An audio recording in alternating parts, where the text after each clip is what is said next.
Good morning, students.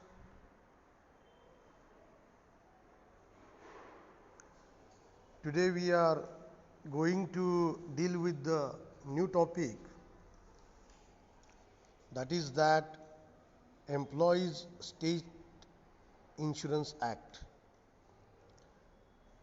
We are dealing with the labor laws, wherein today we are going to discuss the Employees State Insurance Act 1948. Already I have taught you the Provident Fund Act.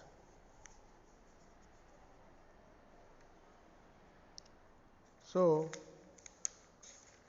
today the second act from the labor laws, that is Employees State Insurance Act 1948, we have to discuss. This act will cover the introductory part, then meaning and definitions of some of the important terms, and applicability of this act, scope of this act, and also it includes non-application of the ESI Act 1948. Again, furthermore, we would discuss rates of contribution under ESI Act, thereafter periodicity of payments and return under this act, mandatory records and consequences of non-compliance under this act, means what? Offences and penalties or fines that is imposed under this act. So these are the topics covered under this act, and we have to discuss it elaborately. So as an introductory part, I would like to tell you that the well-known saying you might be knowing, that life is full of uncertainties. It implies that the only thing certain in life is uncertainty.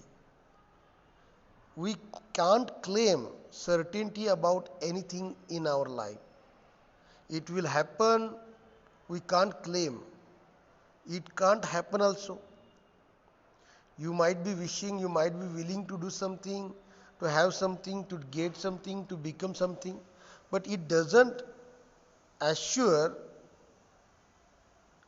that there is a certainty relating to your hopes, relating to your money, relating to your any matters, and relating to your career also.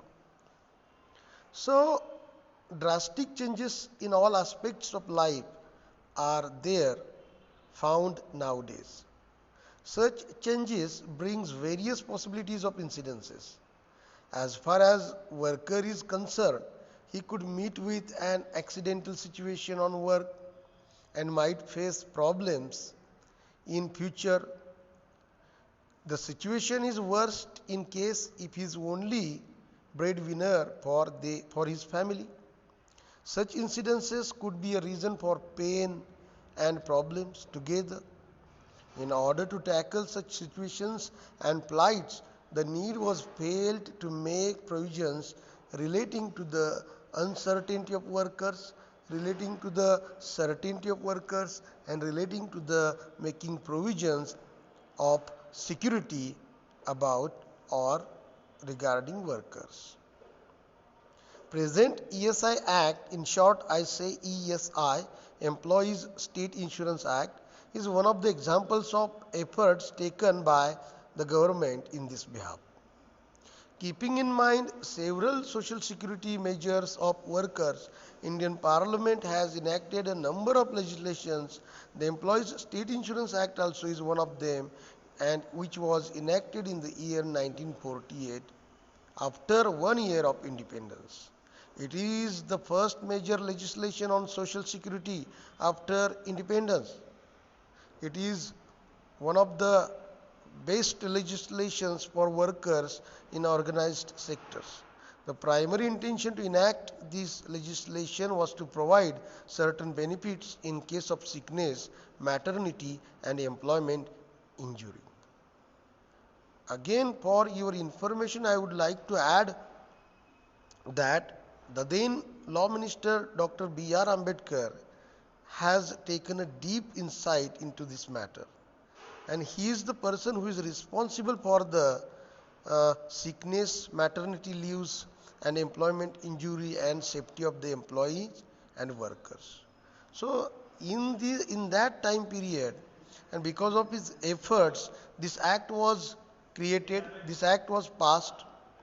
The incidences such as sickness, maternity, temporary or permanent physical disablement, and death due to the employment injury or unsafetyness resulting from the hard work from in the industry.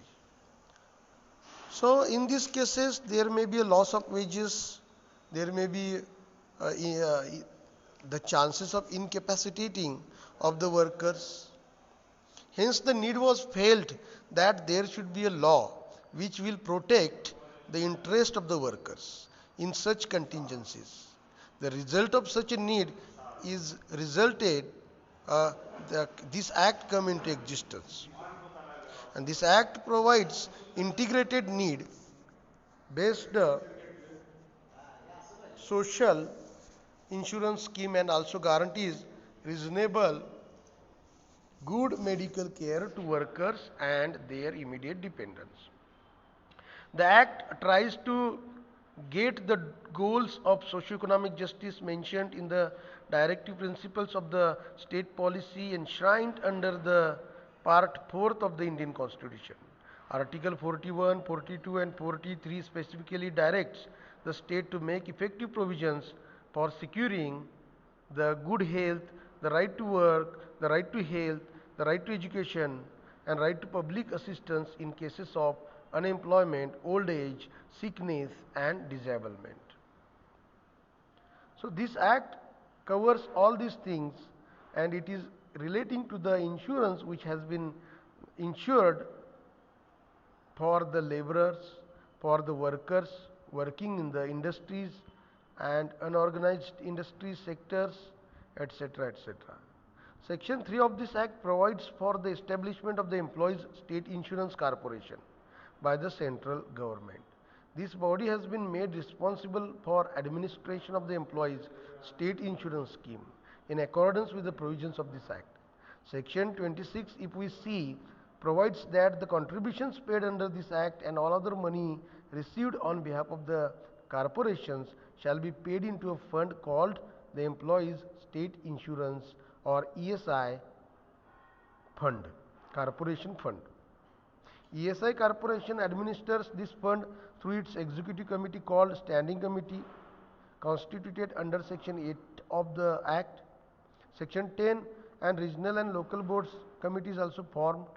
The corporation has been allowed under the provisions of the Act to accept grants, gifts, donations from the central or the state governments, local authority or any individual or a body corporate or a body registered under any government act.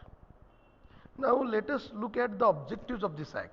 What are the main objectives of this act? The ESI Act comes under the category of a social security legislation. So it is relating to the insurance of the workers, especially of the workers class. The act aims at providing certain benefits to employees in cases of sickness, maternities and employment injuries. The act also intends to extend benefits such as medical relief, cash benefits, maternity benefits, pensions to dependents of deceased workers and compensation for fatal injuries and diseases. So these are the main objectives of this act, and now we'll have to see that some of the most important definitions. Then and there only we can get the concept of ESI Act. Section 2 of the Act defines or gives various terms and various definitions. First of all, we have to understand the meaning of contribution. Section 2 subsection 4 says the contribution means the sum of money payable to the corporation by the principal employer in respect of the employee working in his factories and includes any amount payable by or on behalf of the employees in accordance with the provisions of this act. So contribution that must be paid by the employer on behalf of employee to a corporation in respect of insurance of those employees working in the factory or industry. Now section 2 subsection 6 defines corporation. Now what is the corporation? Who is the corporation? Which is the corporation? Means any of the following relatives of a deceased, corporation means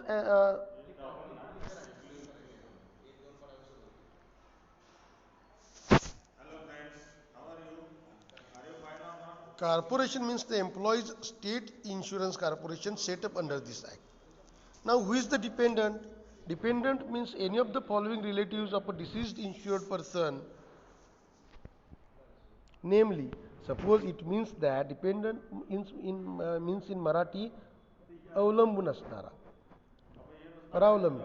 आता एखादा व्यक्ती जर एखाद्या फॅक्टरीमध्ये काम करत असेल आणि त्याला जर फेटल इंजुरी झाली आणि जर तो मयत झाला तर त्याच्या वारसांना, त्याच्या पत्नीला, त्याच्या मुलाला तो जो काही फंड कॉर्पोरेशनमध्ये जमा करतोय किंवा त्याच्या वतीनं जो एम्प्लॉयर जमा करतोय त्या फंडाला आपण काय म्हणतो, ESI फंड म्हणतो. म्हणजेच त्याला आपण इन्शुअर्ड करतोय आणि मग त्याची जी काही सम आहे, अमाऊंट आहे, त्याच्या पटीत इन्शुअर्ड रक्कम ती त्या, जसं आपलं LIC असते जीवन विमा, तसंच हा एक प्रकार आहे, पण तो एम्प्लॉईसाठी स्पेशल आहे. तर त्या व्यक्तीला, त्याच्या पत्नीला किंवा त्याच्या वारसाला मग ती रक्कम मिळू शकते. आता कोणकोणते लोक डिपेंडंट असतात?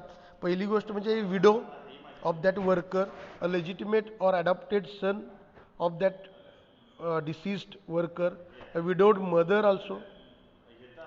Third one, if wholly dependent on the earnings of the insured person at the time of his death, a legitimate or adopted son or daughter who has attained the age of 25 years, a parent other than widowed mother, a minor illegitimate son, an unmarried illegitimate daughter, or a daughter legitimate or adopted or illegitimate if married and minor or if widowed and minor. So these are the persons called dependent upon that worker, and if he is somewhat dies, then whatever the sum assured against him, on him, for him, then that sum will be given to the dependents of that deceased. Now what is meant employment injury? Injury means any harm, means a personal injury to an employee or a personal harm to body to that employee caused by accident or an unnatural occupational diseases arising out of and in the course of his employment. Being an insurable employment, whether the accident occurs or the occupational disease is contracted within or outside the territorial limits of India. So this is called employment injury. You know the meaning of employee very well. Family also you know the meaning, means all a spouse, a family includes, defined and includes employee, the main person, his spouse, his parents, widowed parents, a minor, legitimate or adopted or dependent or illegitimate child, a child who is wholly dependent on the earnings of the insured person, who may be illegitimate. So these are some of the most important definitions we have seen. Now we have to see most important topic, application of this act. Applicability criteria means what? Whether this act applies to what section of people, what section of territory, what section of provisions. So what this is what we have to discuss, applicability of this act.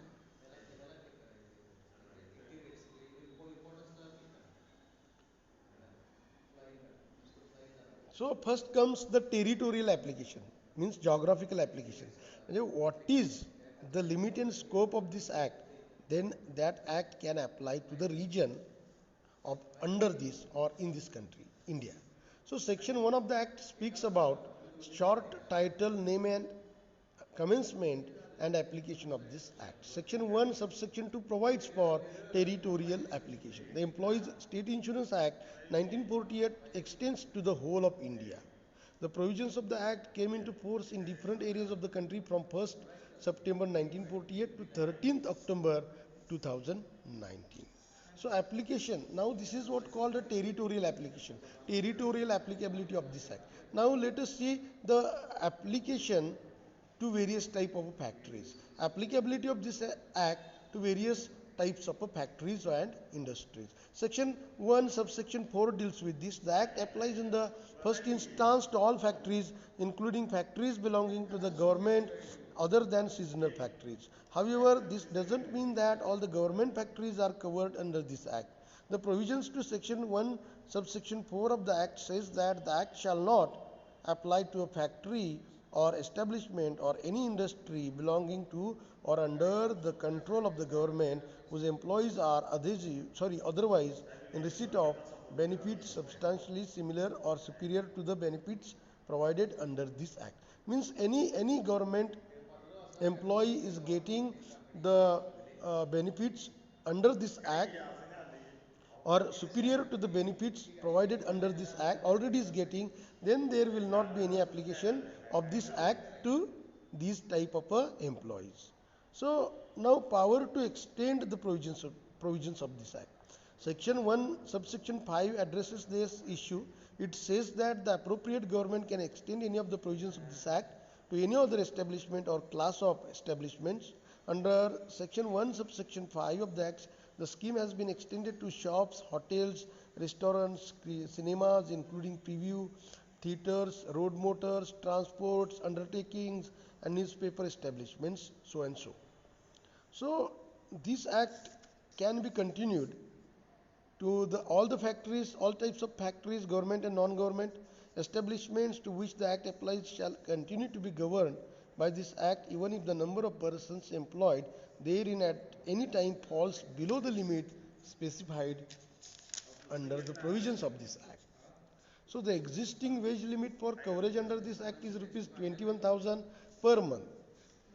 So originally the said wage limit was rupees 15,000. So this is what called the continuation of this act can be applied only under these cases. Non-application of the act. Now we'll have to see to what sectors, to what departments, to what people, to what region this act cannot be applied. So non-application of this act. The act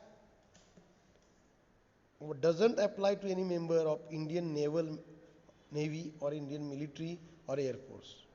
So the workers or the employees working in the Indian Navy, Army and Air Force, this act doesn't apply to that category of persons of employment. Persons or employment. Now second point, apprentices covered under the Apprenticeship Act are not covered under this act. Where a workman is covered under the ESI scheme, compensation under the Workmen's Compensation Act cannot be claimed in respect of employment injury. So this is what we have studied today. The the name of the act, its introduction, its scope, its meaning and definitions, then its scope and application, and some of the definitions, its main objectives of the act, and application and non-application of this act. I hope that you might have got my point. I have given you, I will share here PDF notes regarding this ESI Act. You go through this. If you have any query, feel free to contact me or call me or send me message on my WhatsApp number. Today we'll leave now and thank you very much.